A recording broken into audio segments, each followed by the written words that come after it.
Info Plus for genuine information.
And namaste. Welcome on Info Plus Himalaya Television. This is completely a new episode presenting you from New Delhi. As you know, Info Plus is Nepal's first and only one TV show running for 20 years, which is based on overseas education, career, lifestyle and international relations. I'm presenting you an exclusive interview series with ambassadors, high commissioners from different countries. Today, I'm going to have an exclusive interview with His Excellency Reuben Gauci, High Commissioner of Malta. No need today. Malta is small but very beautiful country. Tourism is most fascinating sector in Malta. Likewise, Nepal has enormous potential in tourism sector, and maybe we can learn a lot from the experiences of Malta. Nepal is situated in most strategic location like India and China. However, Malta doesn't have embassy here in Nepal. There are no such high-level visit from both of the countries, despite of having bilateral relations since more than 40 years. In this outset, I will try to bring the issue on the floor for discussion. Please allow me to welcome His Excellency Reuben Gauci, High Commissioner of Malta, on our show Info Plus on Himalaya Television.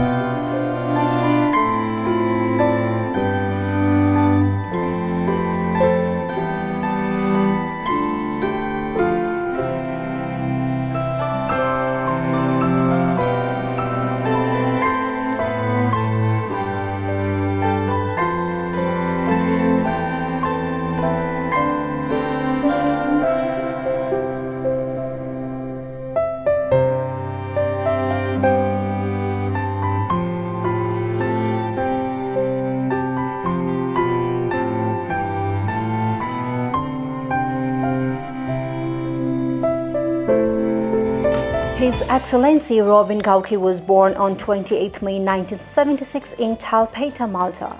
He joined the Ministry of Foreign Affairs in 2007 following a national examination to enter the diplomatic service. He is the current High Commissioner of Republic of Malta to India as from September 2020.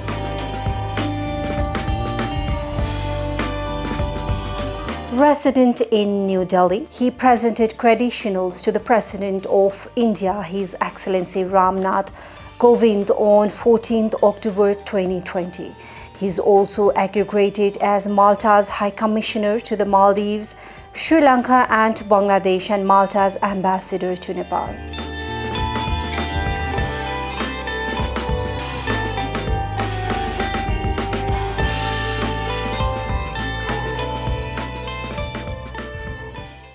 Info Plus for genuine information. Your Excellency, Namaste and Merhaba. Welcome to Info Plus Himalayan Television in New Delhi.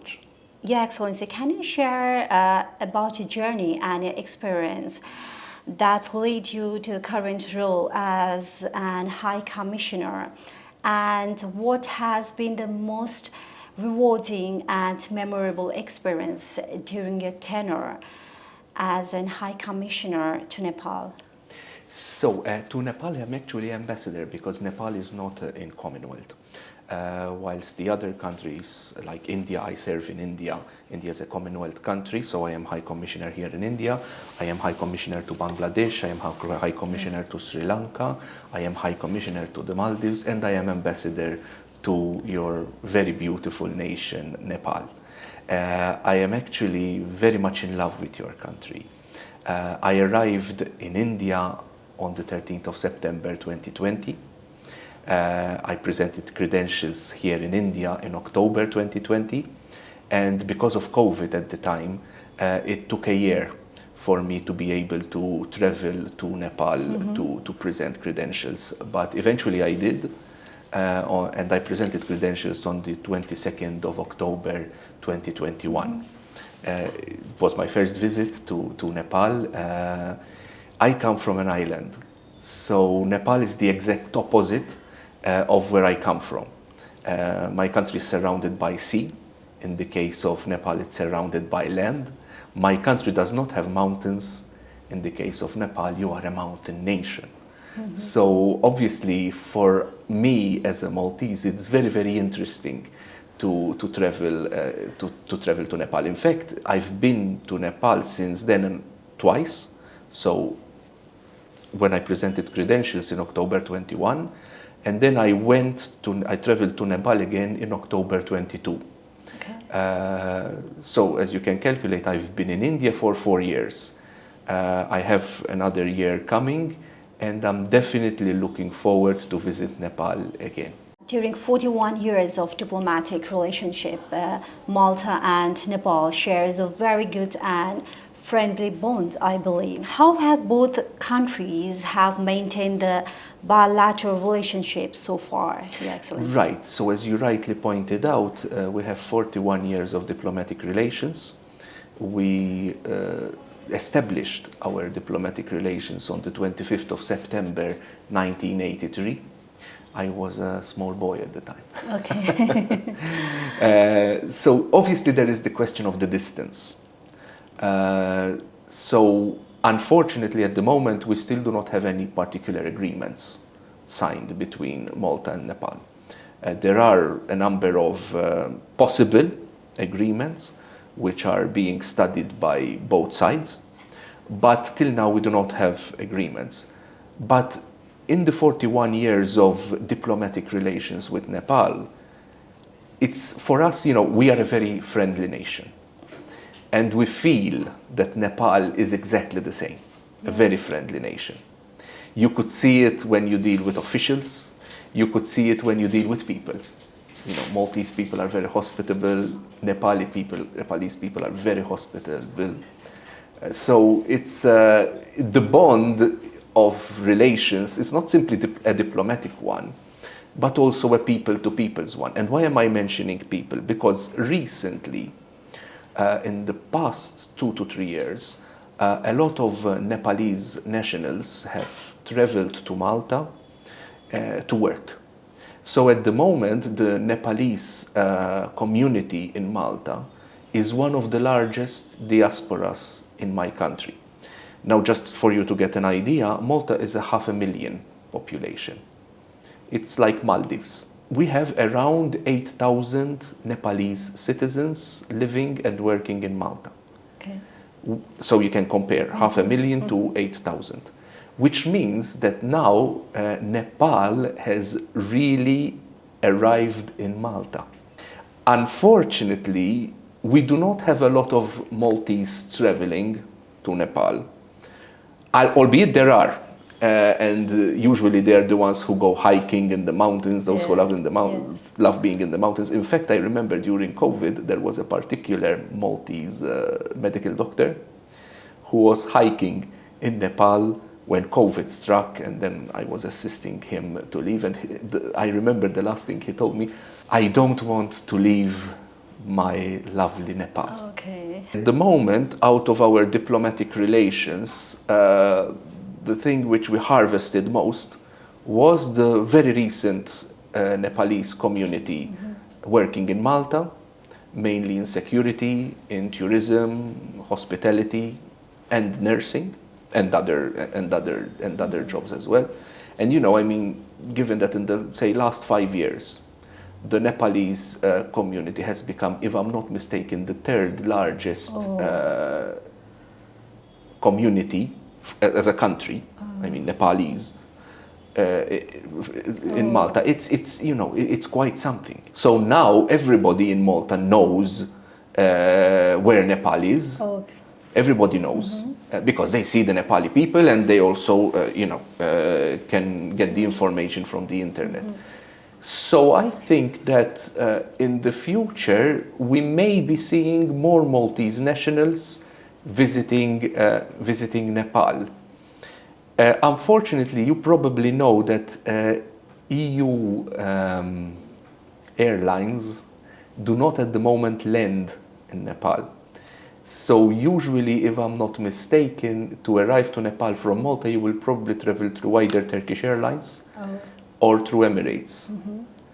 But in any case, I believe that even with this current connectivity, hopefully we will be having more Maltese visiting in the future. Nepal and Malta has a very good bond, isn't it? And thank you so much for your love towards Nepal. And do you have any plans to establish an office in Nepal itself? Well, because you mean an embassy? Yeah, you mean an embassy? Yes. Since we have completed a very long time. And you're right. I think there should be an embassy in Nepal itself, isn't it? Well, that would be a great thing. Yeah. That would be a great thing. Not unfortunately, I mean, Malta is a very small country. So our diplomatic you know, network, we have around 30 to 35 missions if we count embassies and carrier consulates, which for a country like us is quite something. I mean, the number of embassies, Maltese embassies, have doubled at least in the last decade. So up until recently, we didn't have an embassy in Japan. Now we have an embassy in Japan. We didn't have an embassy in Brazil. Now we have an embassy in Brazil. We didn't have an embassy in a high commission in Ghana. Now we do. Same, an embassy in Ethiopia. Now we do. An embassy in Turkey, in Ankara. Now we do. So we have opened a lot of embassies in the very, very recent future. So obviously, it's at the moment, I have to admit that there are no particular plans to open an embassy in Nepal. But God willing, you know, in the future, one never says never, and I'm not saying never. You know, I mean, hopefully in the future, we will consider that. Since Malta and Nepal shares a very cooperative and friendly bond together, how do you think Nepal and Malta promote the tourism, particularly in terms of sector like education? So education, yes, Malta is very well known for educational tourism. Because most of the people, they even go for the work. Yes. Most of the people most Nepalese who went to Malta in the last, 5-6 years were for work purposes. The Maltese economy has been increasing, so more and more workers were in demand. I remember after COVID, we had a lot of Maltese businesses calling us, writing us emails, asking about their workers, who were mainly from India, Nepal, and Bangladesh. Now we are more sort of in a position where we can advertise Malta as a tourist destination for Nepalese nationals. And on the other hand, as you know, you have an embassy in London, which can advertise Nepal as a tourism destination for the Maltese. I know that recently Nepal has established an honorary consulate in Malta. We also have an honorary consulate in Kathmandu. So obviously the consulates, the honorary ones, can advertise the country. So hopefully our honorary consul in Malta will advertise Nepal more, and we will start seeing more Maltese coming to Nepal. As I say, it's a very interesting destination for Maltese because Nepal provides exactly what Malta does not have: mountains. Yeah, it's a beautiful place for the trekking and the hiking. Exactly. So Malta, you can find sea. Yeah. Beautiful sea. Yes. Surrounding us. So if you're living in Malta, you're never lacking in seeing the sea, in enjoying the sea. If you want to swim, if you want to whatever. We lack the mountains. And what better place than Nepal, which hosts, for instance, the largest and most famous mountain on earth, Mount Everest. So if you want to see the mountains, what can I say? Come to Nepal. So for Nepali people, how easy is it for the visa applications, you know? Well, as I said in the to work and work and study? Yes. How is the visa rate? Yes. Well, obviously we are part of the Schengen acquis. Okay. Which makes our visa procedure quite a lengthy one. Oh, it's okay. I mean, it's a Schengen. I'm sure you've heard. Yeah. Malta is the smallest member of the European Union, and we are members of the Schengen zone. Okay. So the visas which we issue actually are also can apply also for the other Schengen member states. Now, as I said, my second visit to Nepal in October 2022 was to reopen the visa application center in Kathmandu. Okay. So now, Nepalese citizens can anytime get an appointment online to go and submit their application at the visa application center in Kathmandu. This has been going on since October 2022. Before that, first there was COVID and then they had to come to Delhi. But now, as I said, we have a visa application center accredited to us in Kathmandu. The applications with the passports will come to us here in Delhi.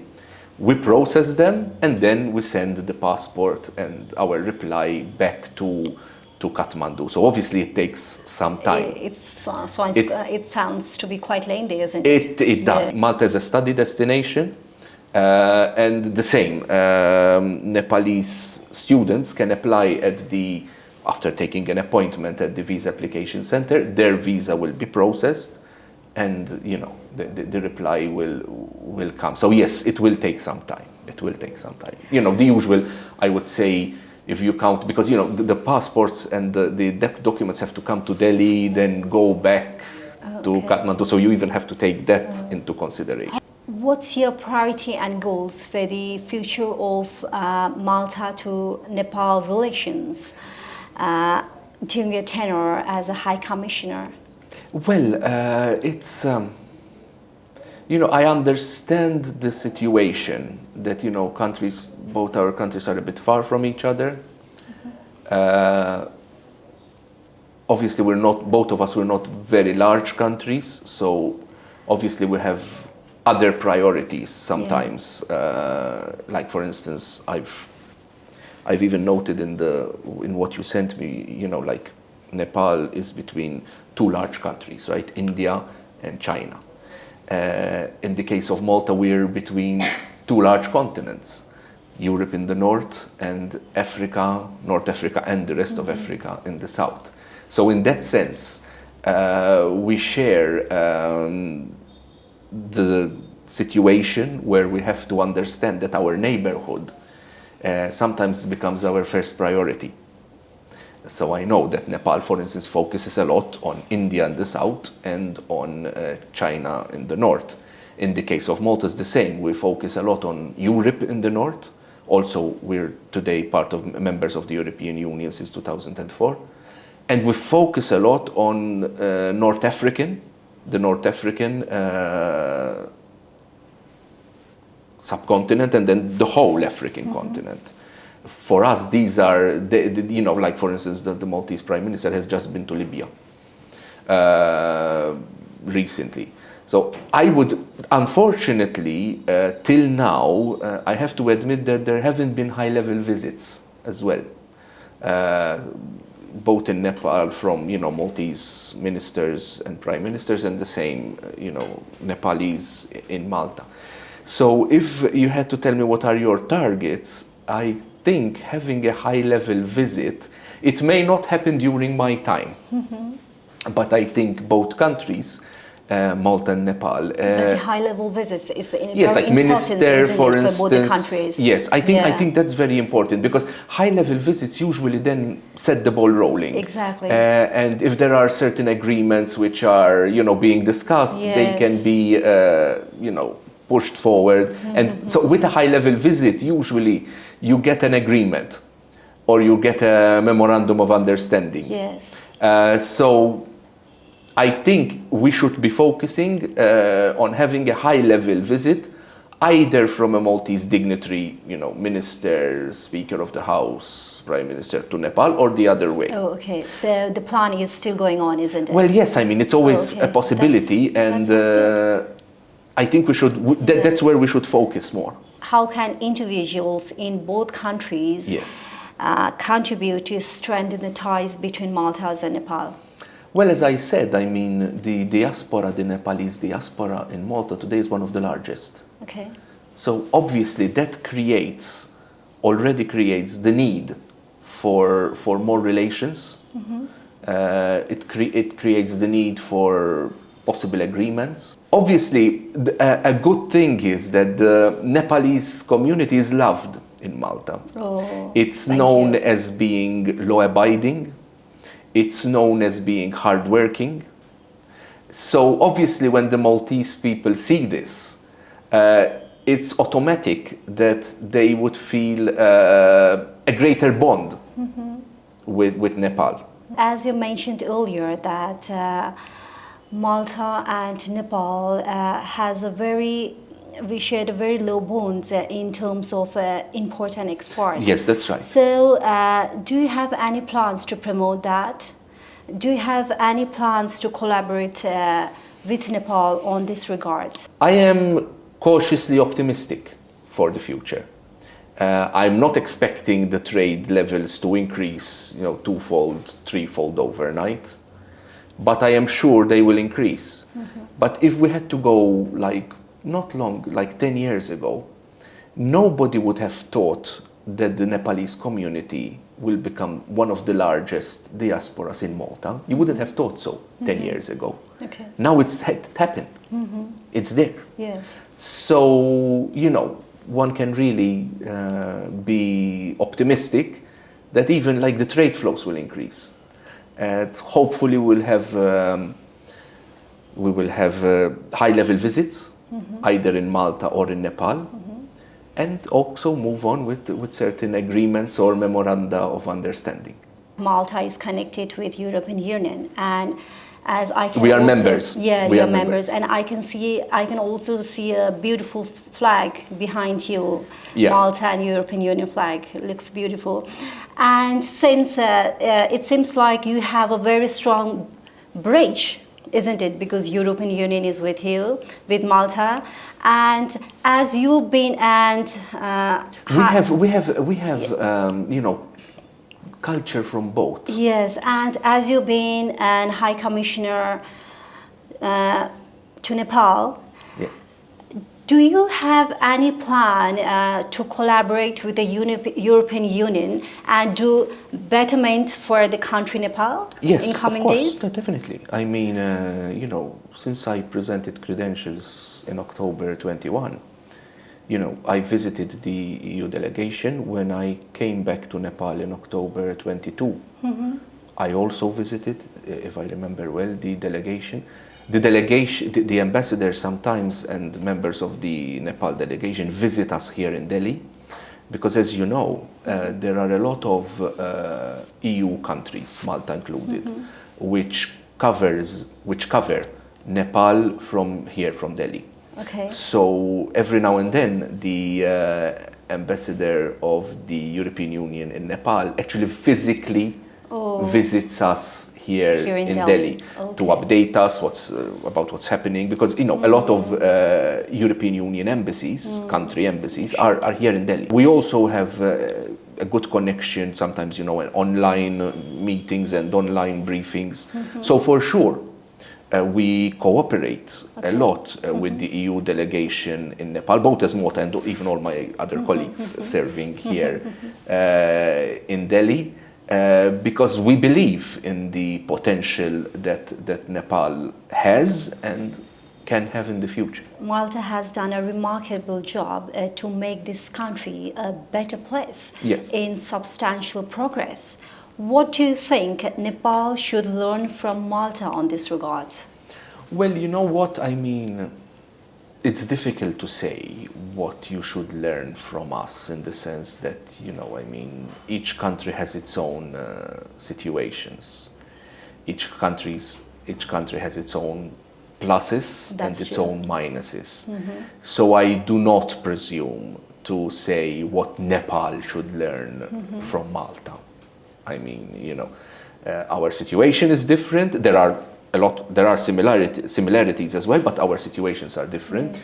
So to be honest, I do not presume to say, listen, Nepal should learn this or Nepal should learn that. The good news is that both of us are peace-loving nations. Both of us focus on the enlargement of the economy. Both of us focus particularly on tourism. And tourism is definitely an economic activity which cannot happen during wars or during conflicts. So the fact that we love tourism, we're definitely in love with being proactive in peace. Malta has a less population, nearly 500,000. There is a good universities and knowledge sharing institution in Malta.